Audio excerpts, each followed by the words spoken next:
Hey there. Good morning and welcome to My Morning Coffee, where our conversation is always hot, bold, and full of flavor. My name is Tonya McKenzie. I am a PR consultant for Sand and Shores PR firm. This is Gia. Hi, I'm Gia Sneed. I'm a law enforcement officer for LA County Sheriff's Department. I'm a lieutenant, and I'm also the owner of Mahogany Box, which is a jewelry design and apparel company. And I am Syreeta Butler, licensed marriage and family therapist. I am a licensed marriage family therapist. We're already starting. It's already happening. Here we go. So we want to welcome you. We want to welcome you here today to our first episode of My Morning Coffee. Happy 2019. We hope to be a significant part of all the fun, the laughter, and important conversations that you have this year in 2019. So thanks for joining us, and we look forward to hearing your thoughts, sharing ours, and moving these conversations forward. I want to go ahead and announce to you why we decided to do My Morning Coffee. It's important to understand that you have a variety of different ages, different generations, different opinions here on this panel. And it was the brainchild of Miss Gia Sneed, because she is the creative of the group, to bring us together and have a platform where we are able to discuss openly, honestly, and straightforward some of the most pressing issues in our society. This isn't just a Black thing or a white thing or a woman, man, married, divorced, kids or not. These are conversations that affect us all. And it is very important that we are in a situation where we are able to share our ideas, one, without judgment, and two, in an open way that allows for others to be able to, take it in and be able to process it in a way where they are able to grow and become more experienced or more knowledge in different areas, maybe that they weren't even aware that they did not have every viewpoint. We make a lot of decisions in regards to how we move forward, not always considering how the people outside of us are affected. So with that, I'm going to go ahead and start it off with a little more detail about why this is important.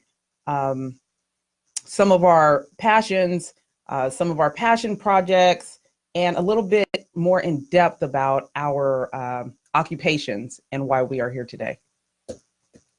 Well, she's looking at me, so I guess that goes, okay.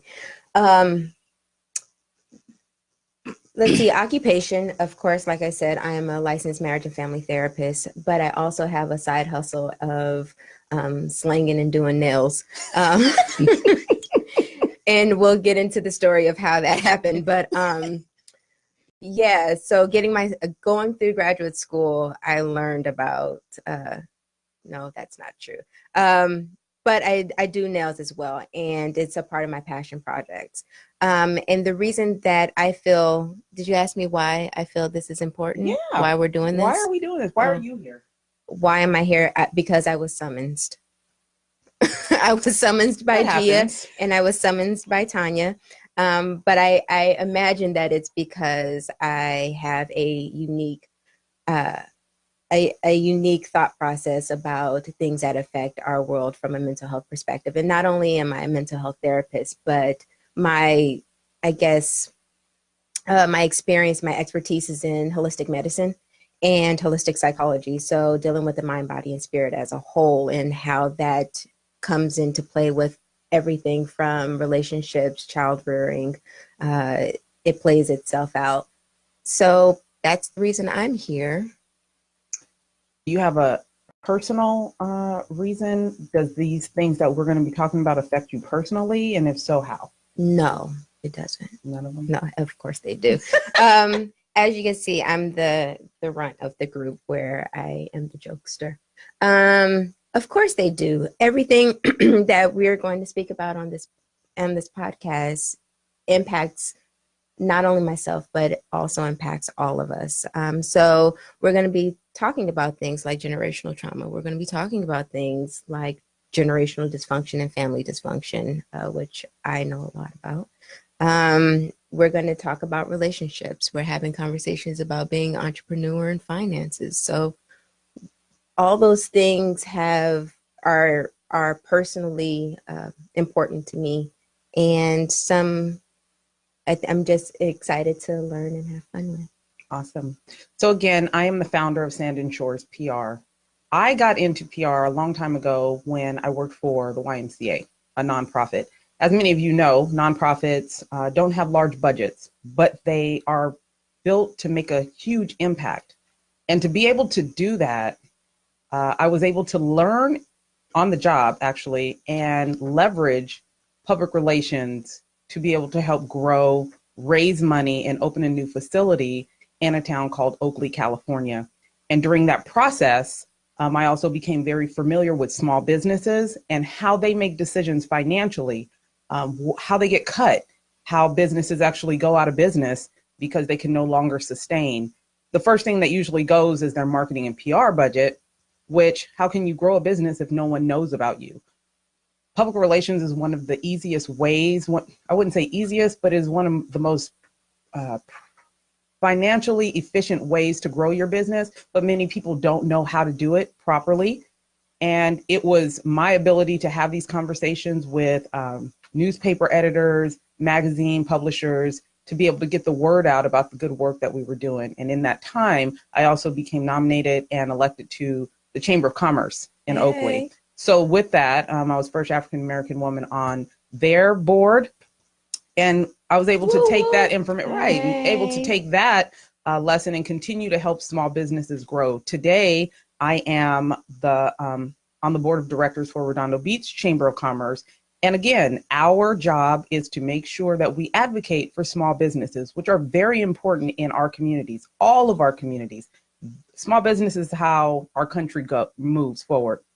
We make the world go round. So I love to advocate for companies to be able to get the word out, help them learn how to communicate, let people know about the work that they're doing and the story behind that, because you need to learn how to teach people who you are and what you do. They need to know you and trust you. And I have found a passion in being able to tell those true stories to individuals that need those services or need that business. I'm also a child advocate. That came about due to some things that I went through as a small child. I wrote a book. I'm an author, A Child Memories of Cartoons and Murder. And yes, it is just that. It is a child memories of some pretty horrific things that I witnessed growing up. I am a gun violence survivor. I am a sexual assault survivor. And I know that it is very hard to tell these stories. Many people are afraid of the backlash that they will get from telling these stories and expressing how they made them feel.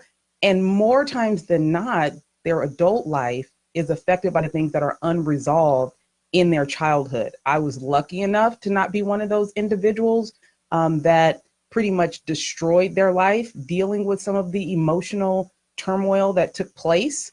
And I'm blessed enough to have had a supportive cast, friends, amazing women friends around me, and my husband over the last almost 20 years now that have gotten me through many of those hurdles. So being able to take my story, work with young people, and I also used to coach.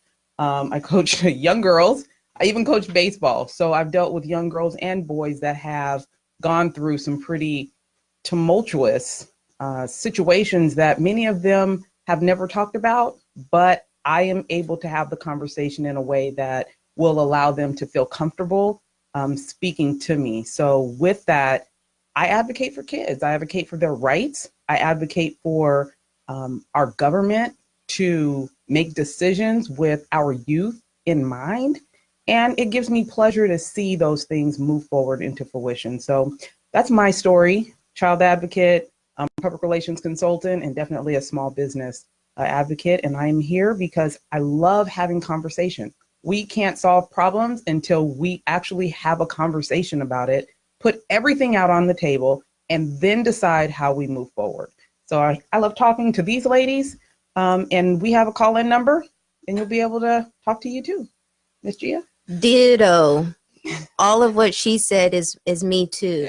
Me too. Me too. Me Exactly, Syreeta, exactly. Wow. Well, hey, I'm Gia Neal Sneed. And I'm, like I said, I'm a law enforcement officer. I've been a law enforcement officer for about 28 years now. And when I'm not doing my day job, my evening job is I am a designer, a jewelry designer, an artist. I'm the creative spirit of the three. I like to make things. So we're also known in my world as makers. But my husband hates when I say I make things. He says, you're a designer. So for my husband, I am a designer. And really, how my morning coffee came about, really, it actually was a brainchild of mine. One of my other sorority sisters would call me in the morning. She would always say, we need to meet for coffee. And we never could meet for coffee. But she would call me in the morning because I used to take the train to work. And we would have conversations about, our businesses, just about life. And she always said, I really enjoy talking to you. I love our conversations. And I was like, yeah, my morning coffee. Then I was like, oh, hey, that's kind of catchy. Let me hold on to that, that title and see what I could do with it. And eventually, at first, I was just going to, market it with T-shirts and apparel, things like that.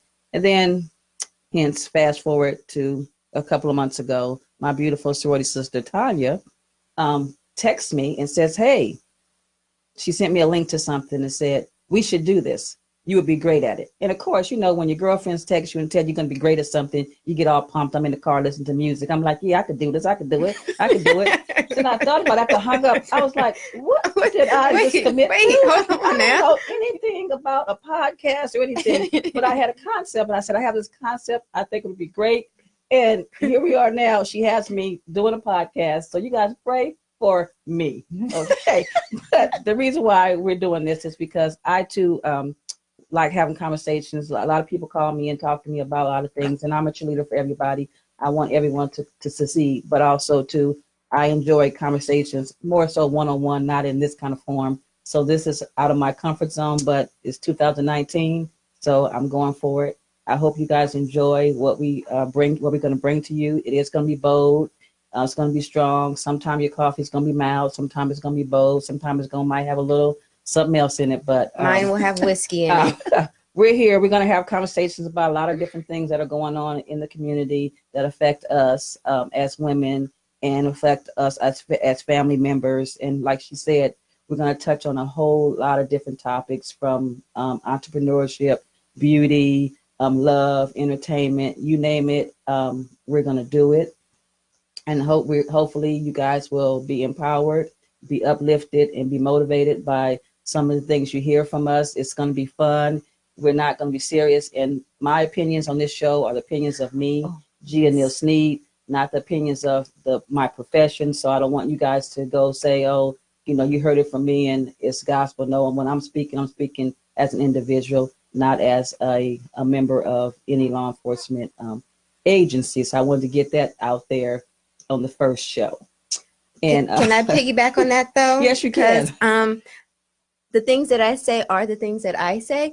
And so don't try calling the Board of Behavioral Sciences on me, trying to tell them that I didn't said it's okay to beat your kids, because I may say that, I'm not sure, and not beat your kids, but child rearing tactics and skills. But those are my opinions.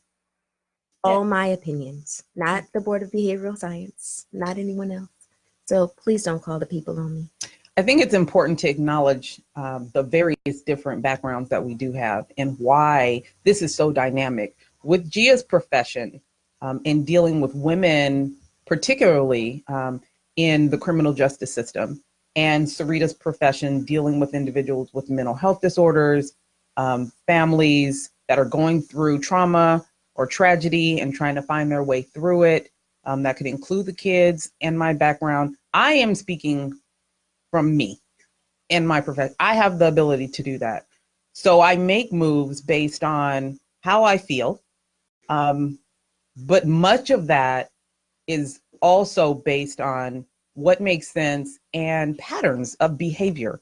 I'm very intuitive about people's behaviors and how they move forward. And the same thing that happens to one person may not affect someone the way that it'll affect someone else based on what they've experienced. So, I definitely like to look at that and be able to analyze behavior and how I would move forward based on patterns, not necessarily what someone else would do. It's based on patterns that I've experienced. So we plan on having a good time here, but make sure you understand that they are coming from three different perspectives.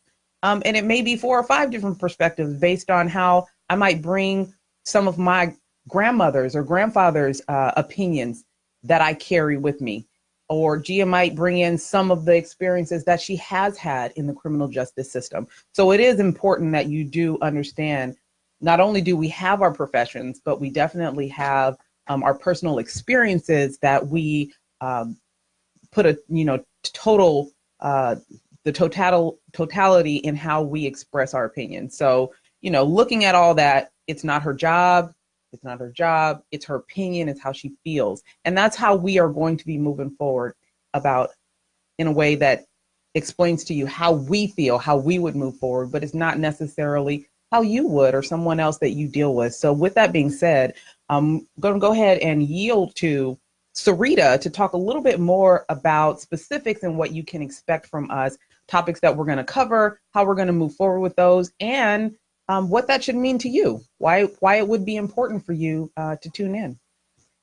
Thank you, Tonya. So we're going to talk about a lot. And I think having a rundown, just kind of the things that you can look forward to, is going to be really important. So not the first thing, but you can look forward to us, like I said before, us having conversations about generational dysfunction and trauma, and what that would look like for some, or what that would mean for some, is how are the things that has happened in your family, whether it's your grandmother, your great grandmother, your grandfather, your father, how are the way in which the things that they struggled with, or the things that they had, how does that impact your life? So the dysfunction and the trauma that they've gone through, how is that passed along from generation to generation?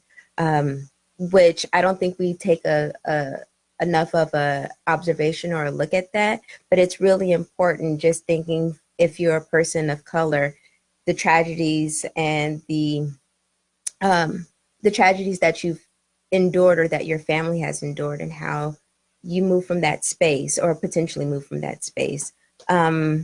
Next would probably be things like finance. We all need to get our money up. So having conversations about financial literacy, savings, how that impacts the way in which you move in the world, the way in which it impacts your spending habits, the savings, all of that. We're going to have a conversation about that. Relationships, of course, we're 3 women who have been in relationship or are currently in relationship. So we're going to have conversation about how do you, or how are you in relation to others, and not just romantic relationships, but also your friendships. We're going to have hot topics, of course, and the things that Instagram is talking about, the things that Facebook are having a conversation about. Of course, we're going to dive into things that Black Twitter is talking about, because it's always cracking on there. So we Black definitely Twitter? Black Twitter. Yeah, it's a thing. I'm gonna hook you up. Yeah, Black Twitter is a thing. It's a thing. It's a thing.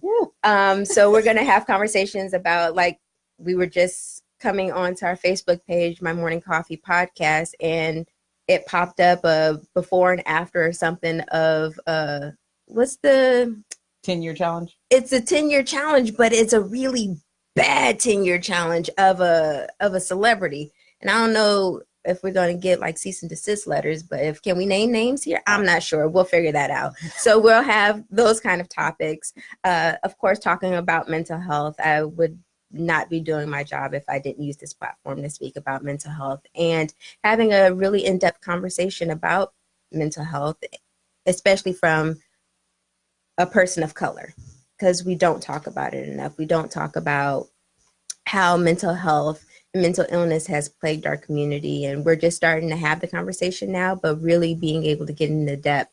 I'll be able to share conversations or share things like diagnosis and maybe signs and symptoms, so to give you a better understanding of what certain mental health diagnoses look like, whether it's for yourself or others, and strategies on how to move through them. And it's not going to be just medication or what medications to take, but it's also about how does your diet, how does exercising lend itself to your mental wellness. Of course, we have to talk about fashion. You saw Gia's head wrap. So we're definitely going to have conversations about fashion. I am not the fashionista of us. That is completely her. So I'll probably be quiet during that segment. But, you know, I may have a little something. I got this at Zara. Can we say names of stores? We'll figure that out, too, because I don't want no. Well, that really is a cute sweater you got from Zara. So, you know what? You're starting off right, you know. It was on clearance. Yes, it's nice. I like that. It was on clearance. Yes. Thanks. Yes. Something that I'm actually really excited to talk about, and I snuck this one in. I didn't tell the other co-host. I'm really excited for us to have a conversation about cannabis because it is something that is super hot in LA. It was passed. It's now legal. 2018. We've had a whole year of cannabis being actually legal here in LA. So I think we should have a conversation about it. If you do it, if you don't do it, some of the benefits, some of the ways that it may impact you, and even the mental health aspect of it. Is cannabis good for you in your mental health challenges? So we'll have conversations about that. Are you also going to include how there's different forms of where you can get cannabis, how you can ingest it? Not most people think of it of smoking, but I'm sure there's other ways that cannabis can be partake in the benefits of that. Yes. Oh, okay. That too. Yes. So, of course, you see, as we're having a lively conversation. I don't know how I would know all that. No, you would know nothing. I have about no that. idea what you're talking about. I told you I snuck it in. They're just hearing it for the first time. Also talking about gentrification and how our communities are changing.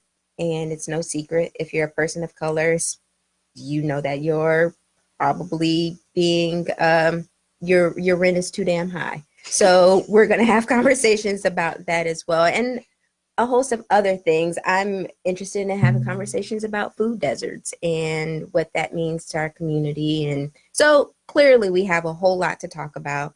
And I'm excited to be on the panel and share what I know and what all the other ladies know about different topics. I'm rambling. But when we come back, we are going to have Gia let us know why she started this, how it came to be, and why us, because I really don't know why I was summoned, but I'm glad I am. So stay tuned to my Morning Coffee podcast, and we'll be right back with Gia.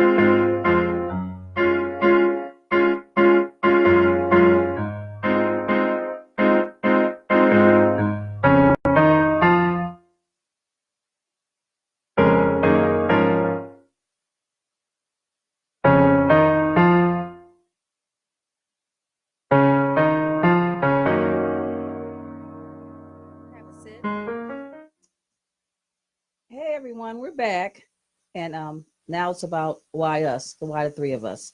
Well, really, why us is because it's ironic. We're three generations of sisterhood. We're all members of Zeta Phi Beta Sorority Incorporated, and what's also great is that we all went to the same undergrad college, Cal State University in Northridge. And I'm from the 80s, Tonya's from the 90s, and Syreeta's from the 2000s. So that's what makes our podcast a little different. We're three generations of a sisterhood. We're with diverse opinions, lifestyles, and viewpoints. And we all come from different areas of California, being Tonya from Northern California, Syreeta from the Lancaster area. I'm not from Lancaster. I will not say that on air. I am from Inglewood. Oh, from Inglewood. Well, I'm sorry, Inglewood. She changed up on me because 2 weeks ago she said something about Lancaster. I just live there. I never be from there. And myself from LA and Inglewood. So, and we all are different ages, you know. So I think we cover the 50 club, the 40 club, and the 30 club. Yeah. So we did that. We did that. So yeah. So therefore, you'll be getting a variety of opinions. from all generations. We're probably all three are alpha females. And again, why us three? Of course, Tonya came to me with an idea, and she pumped me up and told me I was great and I would be good at this. And That's what I do. I believed her. Best. Yeah, I believed her, and I was like, oh yes, let's do it. And that's how it started. And then we, as Syreeta says, we summoned Syreeta. So when you're the youngest of the group, you get summoned. So we call you up and we say, hey, we're doing this. And so are you. So are you. But no, she brings how can I say it? Remember, we're on the air. Yeah, we can't cuss yet. Well, she's the intellect. And she's a great woman. She has a lot to offer. She knows a lot, and she approaches life. She's actually the earthier of the three. Okay, yeah, she's incredibly earthy. Yeah, she for sure. definitely is more in touch with My soil. Yes, my chakras. Yes. So that is definitely her. Her hair may be different the next time you see her. You never be. know. Also, our parenting. I'm a parent. Oh, She's a that's step right. parent, and I don't even know if Syreeta likes kids.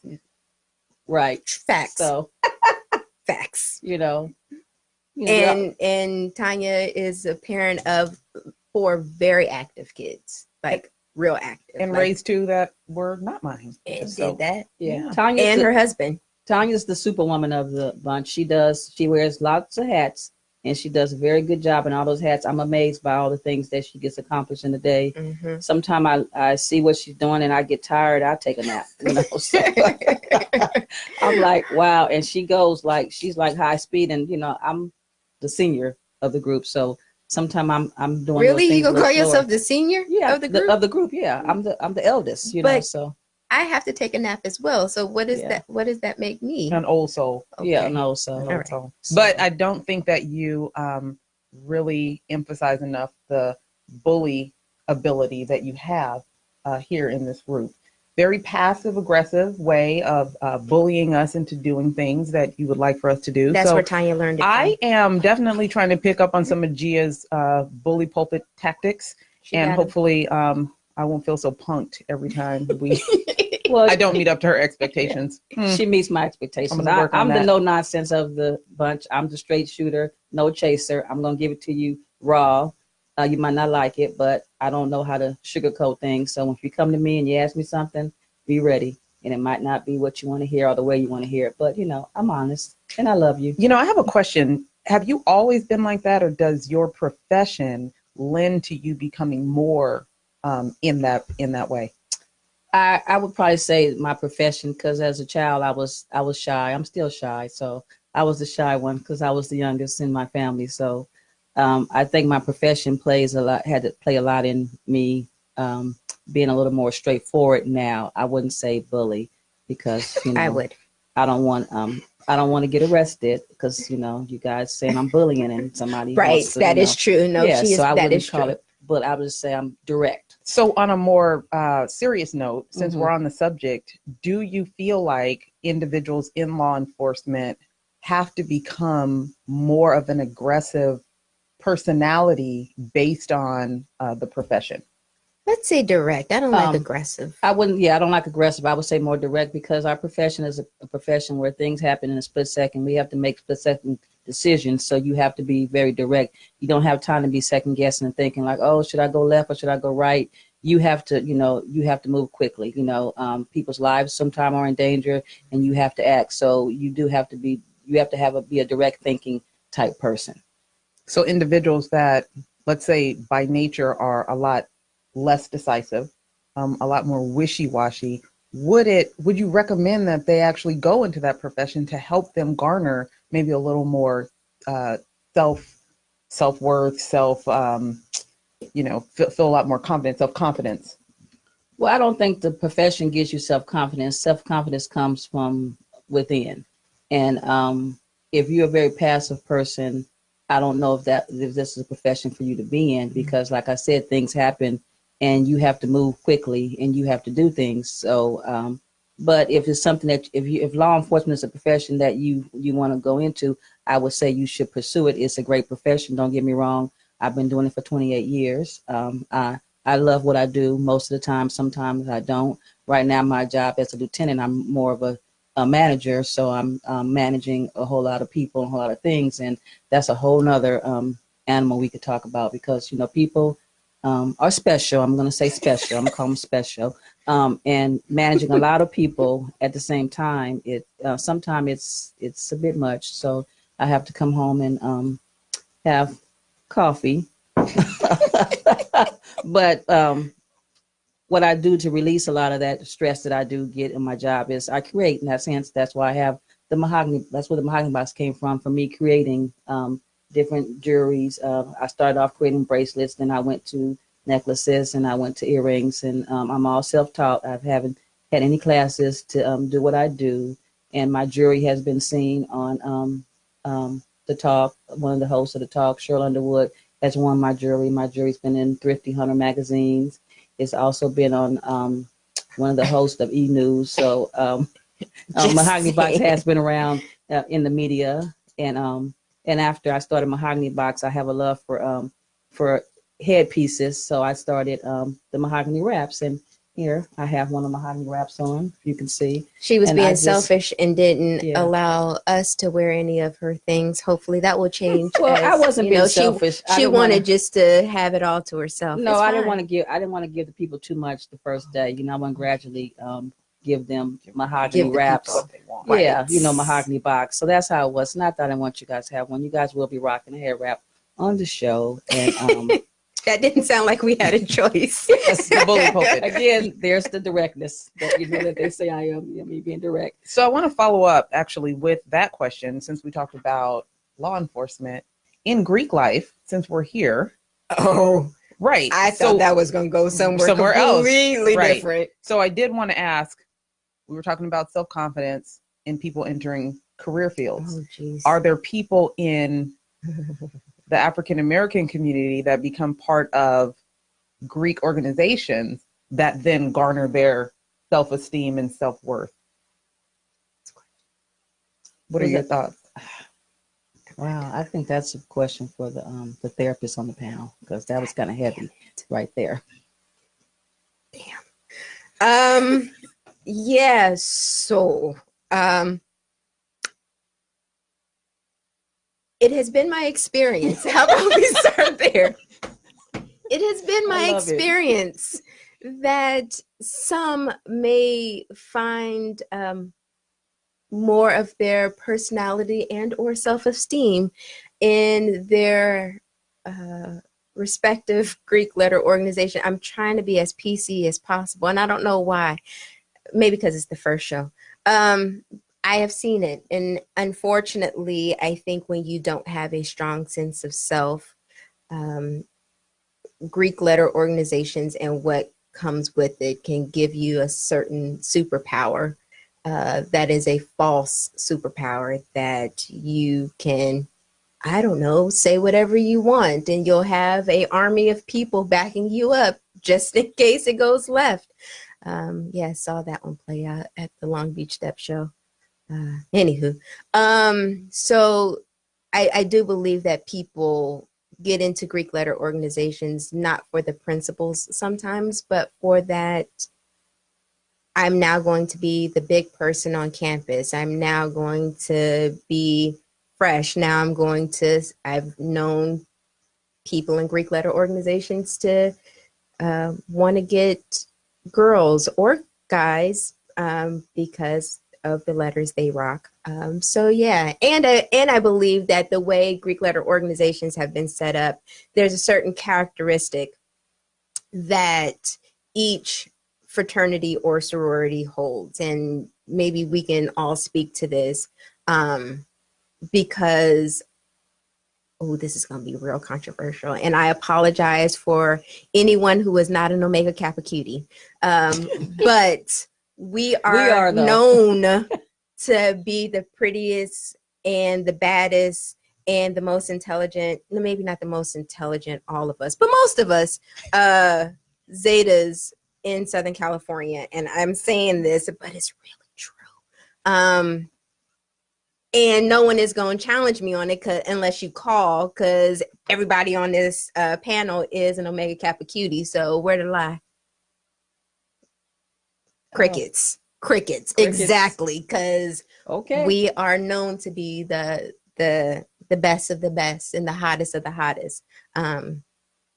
So with that being said, that isn't always how people perceive the typical Zeta, which I put that in quotes because it makes me upset, or the typical AKA, or the typical Delta, or the typical SG row, whatever that means. But we all kind of know what that means without saying it. So my experience, when me and my line sisters made the decision to go Zeta, it was a well thought out, highly debated decision. And it wasn't just what that organization represented, but it was what we could actually bring to the organization. It wasn't about this organization can make me. It was, what can I contribute to this organization? Do I see an opportunity to be able to bring quality or upliftment to this organization and move them forward in a way? So that was our conversation. So it was never, I need this organization to make me amazing. So it was pretty ironic when we did become members and would run into individuals that, you know, didn't have much of a voice or didn't have the presence on campus or out in the world to then feel magnified. Now, in thinking about that, though, we should, right? We should be able to say, now I have this platform to be able to take some of my feelings, emotions, and the work that I'm passionate about and help to expand that throughout our community.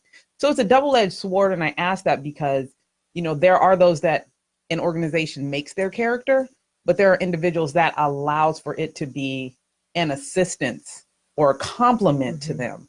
And so my question is, where is that line? Where is that thin line in regards to how we're able to take a platform? And it's not just Black Greek platform, I said that, but you can look at government officials or law enforcement, any platform that we look at as held in high regard, and be able to take those platforms and use their passion, their talents, their skills to be able to magnify their platform. So where is the line into where they are using and abusing their platform to help make them or make their image, as opposed to using it to magnify their message and their work? Can you speak to that? Wow. That's probably a topic that we probably need to further expound on another segment, because that it's a lot in there. I when I decided to join Zeta Phi Beta, I didn't join for what the organization can do for me. I joined because the organization was about community service, and I wanted to give back to my community as a young adult. And that's something that Zeta Phi Beta was doing in the San Fernando Valley.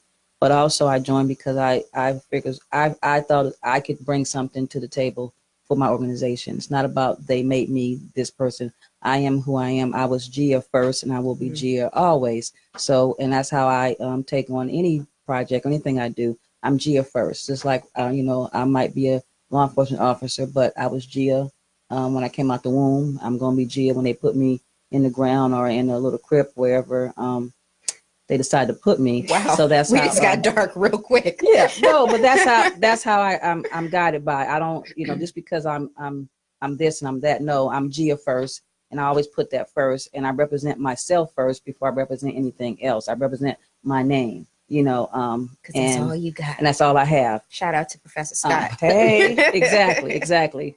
Another three. We all had Professor Scott at Cal State University. Right. We did. Yes. So life lessons. Man. So yeah. So it seems that Cal State University really has a lot to do with Northridge. Has a lot to do with the three of us, in our growth and who we are and who we continue to become. Because I think we're constantly growing as women.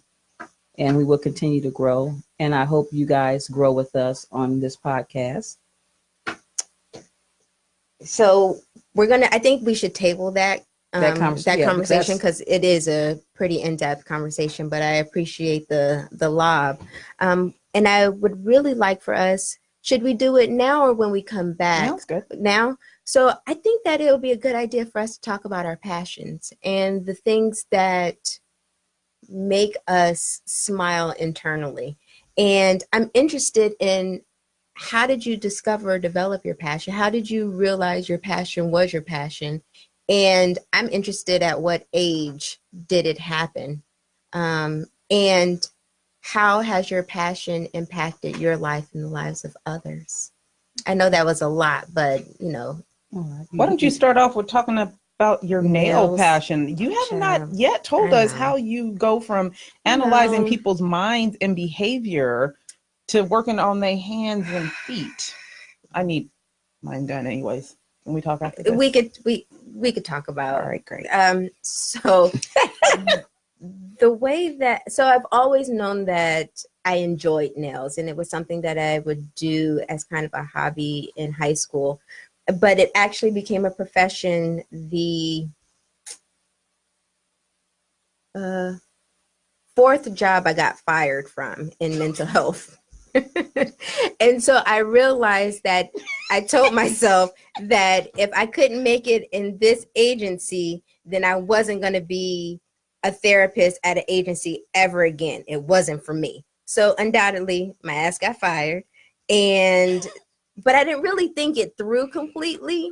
I knew that I wasn't going to go back to community mental health, but I didn't know what I was going to do in the meantime. So I was like, well, what skill do I have to get paid? And so I was like, oh, well, maybe I can do nails. So I was the only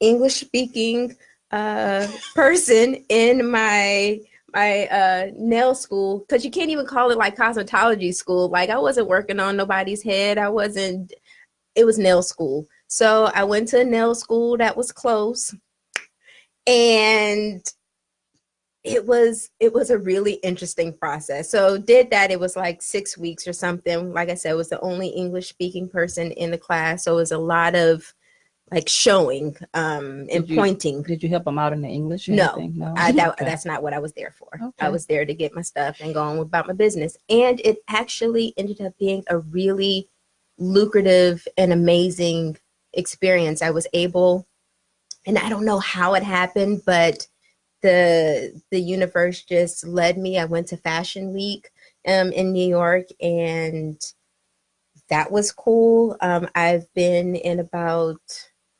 maybe like 100 campaigns. I've done campaigns for Dior and Marc Jacobs and Laura Mercier. And it paid the bills for a good 2 years while I found my way back to mental health as a therapist full time. But the really tripped out part about it is that I was actually a therapist who just happened to do nails, because every time someone would sit in my chair, we would actually start having conversations about whatever was happening in their lives. And for the person, it was a really different experience, because they would reserve that for their hairstylist, but only because forgive me how this may sound, but most nail people or manicurists don't speak English well. And so I was able to have a conversation with them. And so they're like, this is great. And I was able to process through a lot of amazing stuff with people that they were going through just by having that connection and not having the power dynamic that maybe being a traditional therapist has. So I made a lot of money doing what I love, both as my passion and as my profession. And then I came back to therapy. So I'm thankful for the experience, because it allowed me to get my head right, because I was pretty beaten down by the community mental health. Yeah. It seems like a lot. It may have been 5 times I got fired. I stopped counting. 5, wow. Okay. Maybe. We learn something new every day. Yeah, huh? we do. Yeah, Yes. 5 times. Yes. I don't know if I would have been able to survive 5 times. No, fired, it wasn't exciting. Okay. But I'm not there anymore. I have my private practice now in Mid-City. So, if you ever want or feel like you need some support, holler at your girl. Well, okay. So, passion. All right. Our passion. Well, you said you wanted to know what age, at what age did we How find? did it find you? How did your passion find you? I think my passion was always within me. I just never tapped into it. Um, as a child growing up, my father was very good with his hands. He made all our furniture, and he would also paint. He was a painter too. But when I was young, I didn't think I really had any artistic things about me, so I didn't really pursue that. It wasn't until I got older, I was probably in my 40s, I fell in love with painting. I went on a trip and I painted and some ceramics, and it came out very beautiful. I was like, oh my God, I love this, and it relaxed me. So I kind of fell in love with that. Then I came home and I had an opportunity to have a business, a franchise, and a Color Me Mine. So opportunity came, and I was able to purchase a franchise along with um, another friend of mine, sorority sister. We were co-owners, Color Me Mine, and I did that for probably about 5 years, where I was a ceramics art studio, and I really enjoyed painting. I enjoyed teaching classes in painting, and after that, I kind of stopped being creative for a while, and then I picked it back up with making jewelry. I've always made things, jewelry, and I would give it to my friends, and just I like to make things. If I see something, I try to figure out how I can make it, how I can reproduce it, how I can change it. So it's just, to me, it's just I just like creating. I'm a creative spirit. So after I started making jewelry, I just enjoyed it. I would just sit for hours. I could sit for hours and just make things. And I still to this day sit for hours if I see something I want to make it. Like right now, I'm all over the place because as an artist, you're on to the next thing. I'm thinking about a design while I'm sitting on this panel with these ladies right here. But when I get home, I'm going to make this necklace. So Thanks. I'm glad we're able to hold your attention. Which I'd love to be a Way to recipient be of. present. yeah, That's awesome. so yeah, I think I did. It hit me in my 40s, my passion, and I enjoy what I do. Like she said, like Syreeta said, she's a therapist by day, and well, she's a therapist who happens to do nails. I'm a law enforcement officer who happens to design fabulous jewelry and head wraps and other And apparel t-shirts and t-shirts and purses and purses and boot cups and and jeans and jeans yeah, you name and it. jackets. Yeah, I like doing it. So that's, I guess, so I would say it was in my 40s when I um, got my passion. What I enjoy about my passion, I like when people call me or ask me to make something and I make it, and they get excited about it. I just think I'm just making it. I don't really think much of it. I'm like, oh, okay. But when I give it to someone and they light up, that does bring me joy because it's like, wow, and they're like, oh, I really love it. I really love it. I really love it. I'm like, oh, okay, it's just a necklace. That's how I look at it. But so when it brings joy to other people, that brings joy to me. And I enjoy that. And I enjoy helping other people find their passion and pursue their passion, because we all have a passion. And the thing about passion is it helps you. It helps me mentally, because when I'm dealing with a lot, I'll just go in my little creative space and I will create, and it takes my mind off all the bad things that are going on in my life and in other people's lives, because I deal with a lot, because people call me and they lay their shit on me sometimes.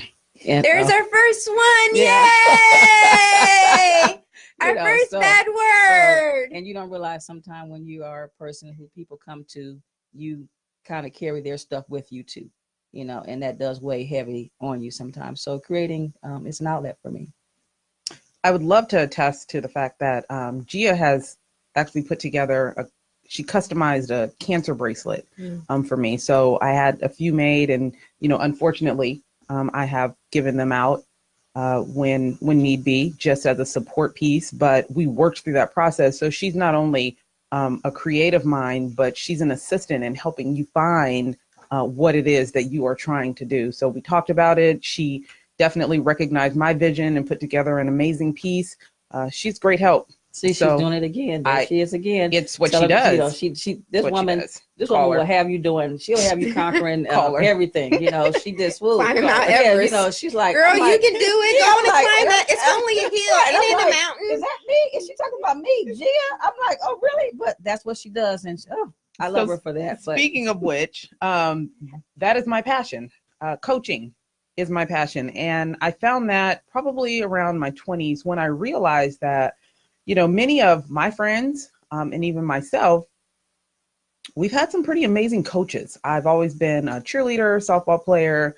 I have relatives that have coached, and there's the good ones and the bad ones, right? We've all heard about the bad coaches. They can be good at a sport, but being good at a sport does not necessarily mean that you can coach someone else through it, right? You have to it's a science. You have to be able to be a teacher, a motivator. And recognizing that around my early 20s is when I decided to jump in the coaching realm myself. It's really difficult at first because you realize, especially when you're dealing with young people, the biggest problem really isn't the kids. People will tell you all the time, oh, these kids are bad and these kids this. The parents. Most of the time it wound up being the parents. So when you really start to delve into the art of coaching people, you are saying that you want to be someone that helps find physical and mental obstacles that are keeping someone from performing to their maximum and helping them hurdle that, get rid of that, whether it's their speed, their power, or their mother, or their sister, or their self-esteem, feeling like they can't do it. Being able to become a person that has such a powerful effect on someone that they can hurdle obstacles that they never thought they could became a passion of mine when I worked at the YMCA. I, again, was coaching. It's not a lot of money, right? Working at the Y is a place where you can design programs based on what your community needs. That's why each one is different. It's not every Y has this, every Y has that. You're able to, as a program director, construct programs that are specific for your community.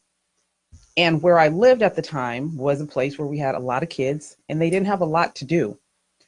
So, being able to take heed and start coaching young people, it was a pleasure to do that. And there wasn't a lot of Black ladies where I lived. So they always thought I was the other Black lady. There was like 3 of us. It was me. You lived in suburbia? I was in Oakley, California. Oh, okay. It was me, Trina Wallace, and Angel Houston. And they never knew. They were just like the other Black one, the other Black coach.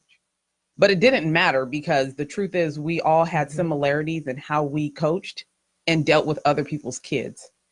Very respectful, very giving, very selfless. There were times we've all had to talk each other through situations on how to deal with maybe some sticky situations with kids and parents. But at the end of the day, when you see a child be able to hurdle obstacles and move past their obstacles and perform in a successful way, that is something that you just can't buy, right? You can't buy. And I'm not a creative, so I definitely am in a field professionally and passionately where we're servicing other people.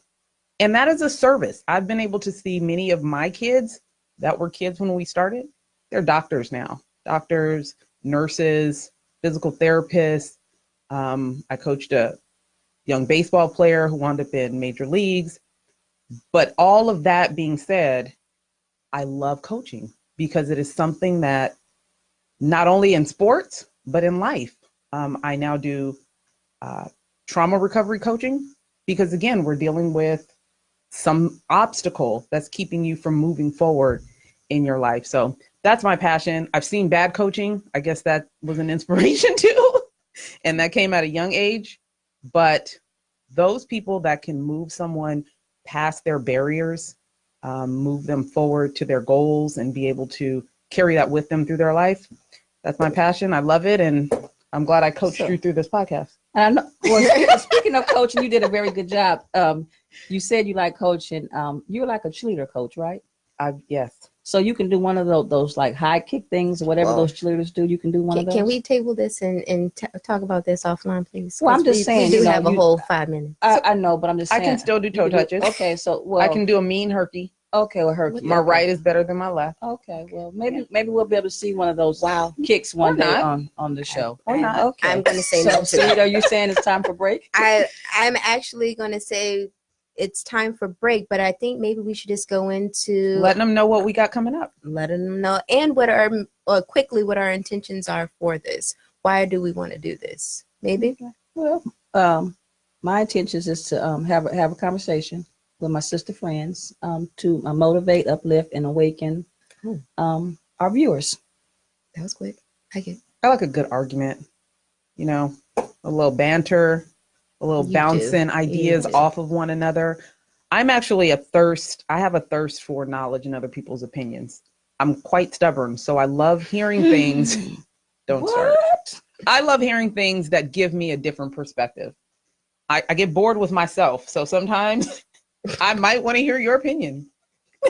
And for me, it's about educating. For me, always making sure that people have, well, two things: comedy relief, because we need laughter in this crazy world that we have and that's going on right now. Agreed. But also education. I think some of the topics and some of the things that I have a lot of information about have been taboo and have been scary to talk about for a long time. So being able to lend some understanding to especially things like mental health is important to me. So I'm excited.